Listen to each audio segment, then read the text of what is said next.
Welcome friends, true wisdom में आप सभी का एक बार फिर से स्वागत है। आज हम बात करने वाले हैं जिस किताब की, उसका नाम है ट्रेन टू पाकिस्तान। ये किताब एक इंडियन क्लासिक है जो लिखी गई थी खुशवंत सिंह द्वारा, जो कि 1956 में छपी। ये कहानी है 1947 में पार्टीशन पे बेस्ड। इस कहानी में एक गांव है जिसका नाम है मनोमाजरा, जो कि इंडिया पाकिस्तान बॉर्डर पर स्थित था, जहां सिख और मुसलमान लोग एक साथ मिलजुल के रहा करते थे। यह कहानी है जगत सिंह की, जो एक मुसलमान लड़की से इश्क में होता है और एक लोकल महाजन के कत्ल के आरोप में फंस जाता है।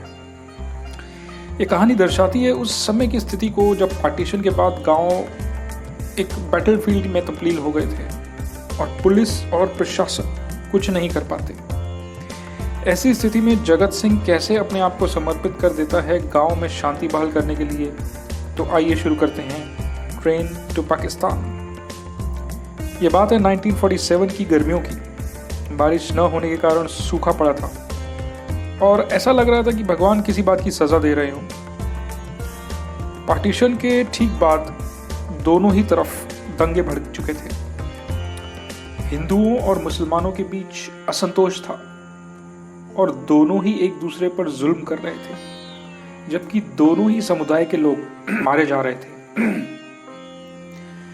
कई सौ साल से साथ रह रहे अपनी पुश्तैनी घरों में लोगों को अपने पुश्तैनी घर छोड़ने पड़ रहे थे अपनी जान बचाने के लिए। अपनी बहू बेटियों की इज्जत बचाना मुश्किल हो गया था। खासकर नॉर्थ वेस्ट फ्रंटियर वाले इलाके में लोग घरों को छोड़ पैदल ही निकल पड़े, कुछ बैलगाड़ी में तो कुछ ट्रेन पर लटक कर। रस्तों में मारकाट मचा था और हजारों लोग इन दंगों में मारे जा रहे थे। कुछ छोटे गांव अभी भी इन सब से बचे हुए थे। उनमें से एक गांव था मनोमाजरा। कुछ हिंदुओं और सिखों को मिलाकर कुल 70 परिवार रहते थे इस गांव में। कुल 3 पक्के घरों में से गांव के महाजन का घर था एक रामलाल, जो कि हिंदू थे। तालाब के किनारे कीकर के तले एक 3 फुट की प्रतिमा को सभी पूजा करते थे, चाहे वो हिंदू हो, मुसलमान हो, सिख हो या क्रिश्चियन। मनोमाजरा से आधे मील की दूरी पर थी सुतलज नदी और उस पर था एक रेल ब्रिज। वहीं था एक छोटा सा स्टेशन मनोमाजरा। कुछ ट्रेनें वहां रुका करती थी। सुबह दिल्ली से लाहौर वाली और शाम को लाहौर से दिल्ली जाने वाली ट्रेन कुछ मिनटों के लिए यहां रुका करती थी। एक छोटे गांव की दिनचर्या में वहां के लोग अपना सामान्य जीवन व्यतीत कर रहे थे। 1947 की एक रात 5 डकैत सतलुज किनारे पहुंचे। वे लोग जग्गा की बातें कर रहे थे। कुछ देर बाद वो महाजन के घर पहुंचे और वहां उत्पात मचाया और महाजन की हत्या भी कर दी। वापस नदी की ओर जाते हुए जग्गा से आवाज लगाई और उसके घर के आंगन में उन्होंने कुछ चूड़ियां फेंक दी और कहा, जग्गा इन्हें पहन लो और मेहंदी लगा लो। उस समय जग्गा घर पर नहीं था, इसलिए उनको उसका जवाब नहीं मिला। गांव के महाजन के कत्ल के आरोप में जग्गा को ही गिरफ्तार कर लिया गया और एक सोशल वर्कर जो कि दिल्ली से एक ही दिन पहले आया था मनोमाजरा में, उसे भी गिरफ्तार कर लिया गया था। दरअसल कत्ल के ठीक बाद माहौल बदल गया था और हिंदू मुस्लिम दंगों का धुआं उस गांव तक देर से ही भले पर पहुंच गया था। असामाजिक तत्व इसका फायदा उठाकर मुसलमानों को खदेड़ देते हैं, पाकिस्तान जाने के लिए मजबूर कर देते हैं और उनकी संपत्ति पर कब्जा कर लेते हैं। साधारण लोगों के मन में जहर घोल दिया जाता है और बात काबू से बाहर तब हो जाती है जब लाशों से भरी रेलगाड़ी पाकिस्तान से मनोमाजरा पहुंचती है। लोग और भड़क जाते हैं। लोग उसी का बदला लेने के लिए असामाजिक तत्वों की बातों में आकर मुसलमानों के खिलाफ हथियार उठा लेते हैं। कहानी को खुशवंत सिंह ने बखूबी पिरोया है अपने लेखन की कला से।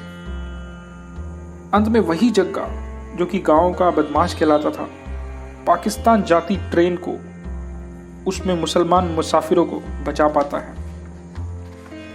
हालांकि यह सब करने के लिए उसका अपना स्वार्थ होता है, क्योंकि उसकी प्रेमिका नूरा या नूरन जो कि मुसलमान होती है, वो भी उसी ट्रेन से पाकिस्तान जा रही होती है। पर बात केवल नूरन पर ही आके नहीं खत्म हो जाती। कहानी में यह भी दर्शाया गया है कि किस प्रकार हिंदू, मुसलमान, सिख व अन्य सब लोग कैसे भाईचारे के साथ रहा करते थे, पर कुछ राजनीतिक कारणों से ऐसे माहौल खराब हुआ और सब तहस नहस हो गए। कैसे उन सब के मन में एक दूसरे के प्रति जहर घोल दिया गया। सच तो यह है कि दोनों तरफ के लोग मारे गए, काटे गए और लूटे गए।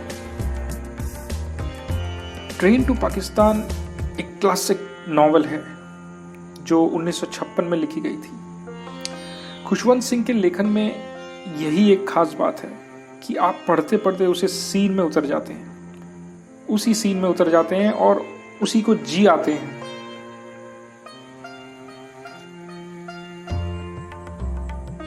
तो यह एक काफी पावरफुल स्टोरी है जो आपके कई सोए हुए जज्बातों को जगा देगी।